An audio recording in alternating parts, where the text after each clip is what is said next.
Nous pouvons penser que les divers peuples chez qui l'Évangile a été inculturé sont des sujets collectifs, actifs, agents de l'évangélisation. Ceci se vérifie parce que chaque peuple est le créateur de sa culture et le protagoniste de son histoire. La culture est quelque chose de dynamique qu'un peuple recrée constamment. Et chaque génération transmet à la suivante un ensemble de comportements relatifs aux diverses situations existentielles qu'elle doit élaborer de nouveau face à ses propres défis.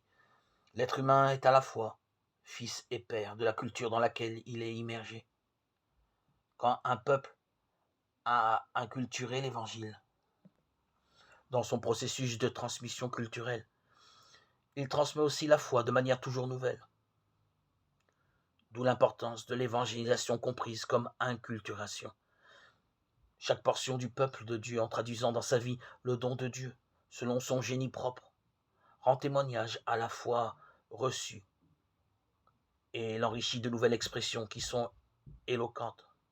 On peut dire que le peuple s'évangélise continuellement lui-même, d'où l'importance particulière de la piété populaire, expression authentique de l'action missionnaire spontanée du peuple de Dieu. Il s'agit d'une réalité en développement permanent où l'Esprit Saint est l'agent premier.